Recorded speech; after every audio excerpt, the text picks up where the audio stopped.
Ngayon po ay May 13. So, May 13, thank you so much sa mga nag-subscribe po sa ating YouTube channel. Meron na po tayong 163. So, nung Saturday ay 140 lang siya. So, may naidagdag na more than 20. Thank you so much po sa mga humabol or nag-subscribe pa po. So, don't you worry, itry ko po ang best ko na mas may matututunan po tayo. So, oras po natin ngayon, eksakto alas 9, in punto. So, bukas ay magta-third week na ang ating tanim, ang ating mga pananim sa ating mini urban. So, since alas 9, naglinis na rin na ako at medyo nag-wash ng mga maliliit na bagay, magdidilig tayo, imo-monitor natin yung ating mini urban, yung ating mga pananim. At least medyo makakarest ako ngayon dahil kahapon ay diretso at nung mga ibang araw pa, diretso ang aming taping para sa School on Air. So ngayon, kahapon bago ako umalis, dahil diretso nga nawala ako dito, may napansin akong problems encountered or challenges sa ating mga pananim. Kahapon ay lumala yung mga inattack ng peste or insect pest. So ayun, yun nga natanong natin din sa mga experts, sa mga kasamahan natin sa OES na yun nga cabbage butterfly, dahil yun din ang lagi nating napapansin, dumami ang butterflies na pumupunta dito. Ngayon, dahil dumami kahapon, trinay kong nagmanual na rin. Marami akong natanggal at marami nang lumaki na mga uod na yung green. So, mukhang padami ng padami, lalo na kung hindi mo mababantayan talaga yung butterflies. So, hindi naman kailangan bantayan sana lagi, So, may naiisip ako paraan, guys. Dahil sa ating programa sa BSU on Air, nadidiscuss natin ang mga concoctions. Ito yung mga organic fermented juice na pwede nating gamitin pang-spray kapag may mga insect pest. So, yun ang nakikita ko. Nag-try na rin akong nagtanong sa ating mga kasamahan, sa aming GC. Meron nga tayong product. May product ang BSU na itong organic or itong mga concoctions. Fermented ito na juice or extracted from different plants or shells. Mga ganun, na proseso ito na galing sa mga different plants or fruits. Na i-process, na ferment, na extract yung juice, yung mga ganun ang proseso niya. I-discuss ko further kapag nakakuha na tayo. Yun ang nakikita kong kailangan kong gawin ngayon. At the same time, ngayon dadalhin yung isang stand na pinagawa ko sa kuya ko. So, dadalhin niya ngayong araw. So, idadagdag natin doon kasi marami na yung plants. And alam nyo ang ginawa ko kahapon, guys, ipapakita ko ang ginawa ko sa aking mini urban para to protect yung ating pagpasok ng mga butterflies at pa man dyan, plus yung ulan na malakas. Nilagyan ko na siya ng mga plastic sa gilid. I-check natin ngayon, ipapakita ko sa inyo yung problem na sinasabi ko. Nagpakita na ako actually sa previous episode, meron ako pinakitang mga uod, yung green. Ngayon, mas makikita natin yung effect niya, na mas grabe na yung infested na ating plants siya sa habang nagdidilig. So, kung titignan ninyo, guys, nilagyan ko na ng mga plastic. So, yun yung isang way para matrap yung pagpasok ng mga butterflies, So, yan. Ang ginawa ko kahapon bago ako umalis. So, magdidilig tayo.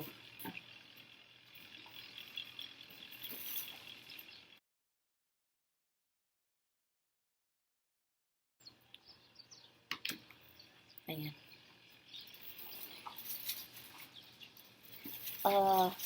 Ipapakita ko, guys, yung itsura niya, itsura ng mga ng mga sinira, Yan. Ayan, guys, ayan, sira na yung leaves.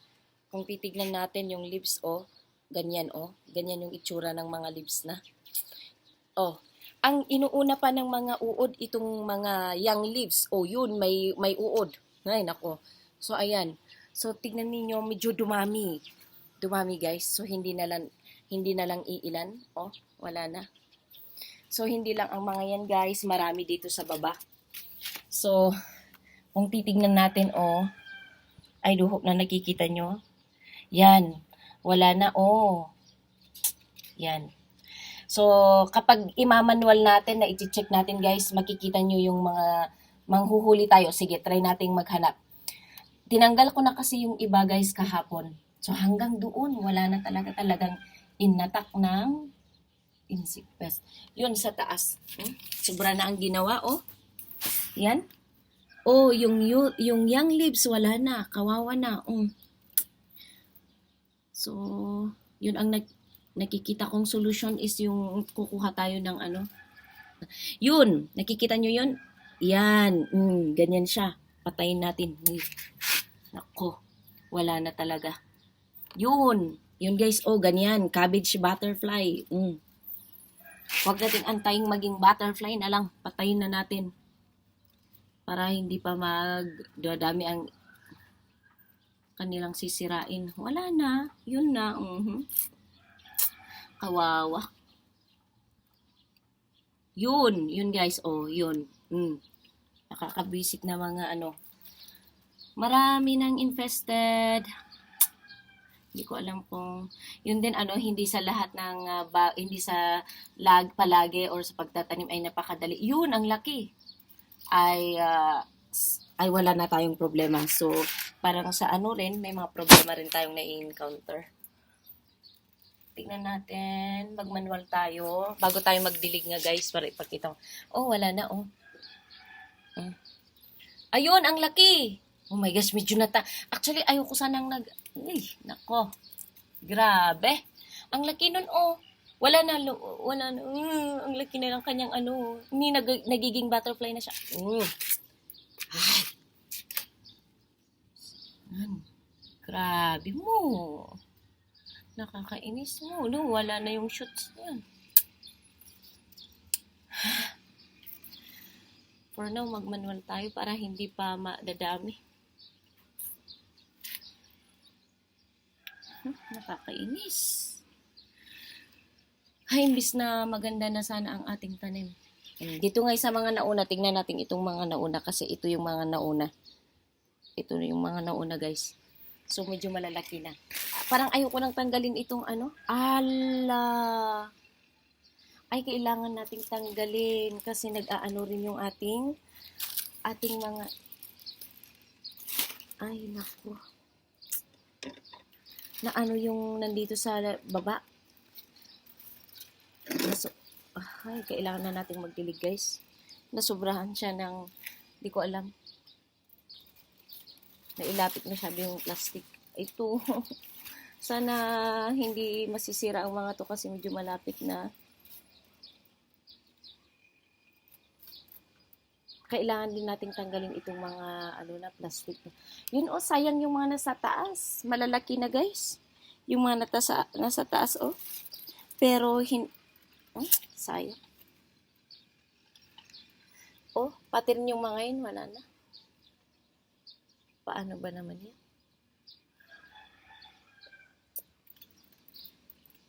Sayang. Nag-monitor nga tayo, pero kwan pa rin. Nabilis yung pag wala lang tayo, ilang araw, wala na. So, nakikita nyo, guys, pati yung nasa taas, oh, tignan ninyo naman yun, oh, wala nang leaves. Di ko alam, kinain na, yan. Yung mga nasa taas, wala na. Nakikita ba, yung mga yan? Kinain na yung mga leaves, oh. Yung mga yang nakatatanim, yung nasa gilid at ano.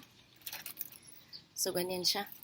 So, mukhang ito ang nagrabihan, oh. Meron pa atang ano sa likod niya. So, ayan. Ayan, guys, naipakita ko na yung peste. Yung ating...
guys, ano? So, hindi na lang ang COVID ang kalaban ko ngayon. Kalaban ko na rin ang mga peste, ang mga insect pest, mga cabbage butterfly.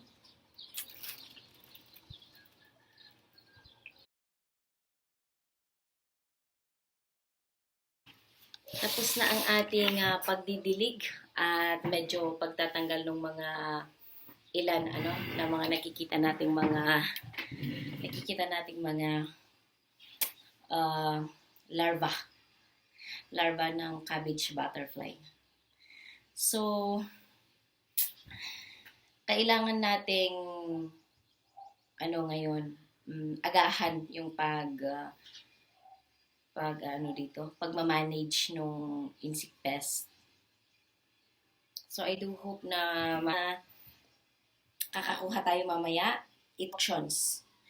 So meron tayong different concoctions, bio inputs ng Benguet State University. Dito ako mamimili, magko-consult ako mamaya, tatanungin kung ano ang pangpechay. Kasi marami ito. May BioLife, may calcium phosphate, may fermented juice, may fermented plant juice, fish amino acid, IMO powder, IMO liquid, lacto acid bacteria serum, mokusako, OHN ginger, OHN garlic, seaweeds extra, compost, meron sila, vermicompost. So ito, bale, ang kailangan natin is yung sinasabi ko na concoctions para dyan sa contra cabbage butterfly. Separate na topic natin kung paano i-share ko rin sa inyo yung diniscuss natin na about concoctions sa ating sa programa ng BSU. Kung paano siya ginagawa. Para kapag naka-encounter kayo, nagka-problema kayo rin sa inyong urban garden na tulad ko, ay pwede nyong gawin na hindi na kailangan bumili. At organic tayo. Organic tayo. So, yun. Tingnan natin kung anong oras maidi-deliver yung rin lang pala. Yung ating stand. Anong anyo oras? Umay. Yan. Oras na natin 9:27. Advance ito, guys. So, yan.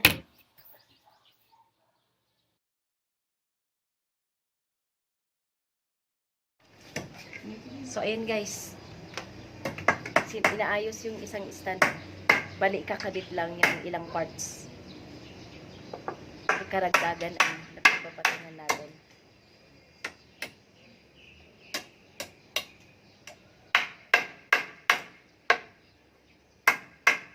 Tao-taba ka, hindi kayo.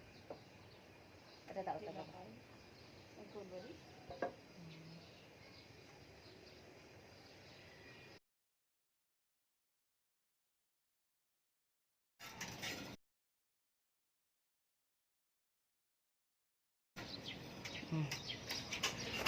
So, ganyan muna. So, medyo matatakpan yung layer na yun. So, ilalagay natin mga ilang parts dito na. Medyo 1, 2, 3, 4, 4. Sumikip yung daanan. Ayan, muna. Sige.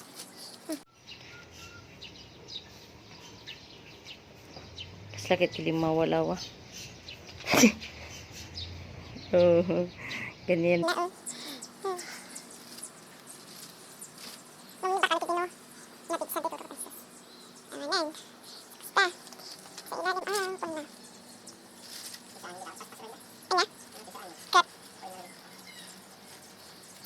sayang yung doon, view. Ay, nakatago na yung mga doon.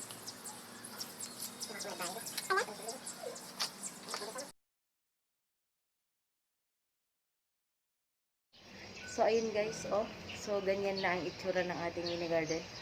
So, bali, ang oras natin is 1:30. Aalis tayo saglit para kumuha nung concoction at saka sasaglit sa office. So, ayun siya. So, ito yung bagong stud, pero masyadong malawak. Na-occupy niya hanggang dito. So, medyo masikip yung Ang plano ko sana kahit sana hanggang dito lang. So, kahit 2 or 3 lang siya. Pero masyadong maano siya. Stand natin. So, ganyan. Dapat pa rin layer. Yun lang, napaka, ng space. Kinuha niya. So, ayan, nilalagyan natin ng plastic kasi, yun nga, protection. Alam niyo ang ginawa ng bird. Ala, pinutol-putol na yung natin, yung tumubo na hot pepper. So, tatatlo na lang yung may leaves na naiiwan. Nakat na yung iba. Ganun yung itsura. Protection yon sa doble ang purpose ng ating plastic. Protection sa butterflies at sa ibon sa pumapasok at saka sa ulan kapag malakas yung ulan mamaya. So, that's it muna bago natin iwan So, iniisip ko kung paano nga i-manage yung yung cabbage butterfly na umaatak sa ating mga pananim. So, ayun. So, labas muna tayo to do things sa office. And at the same time, kumuha rin lang ng concoction. So, ayun. That's it for now.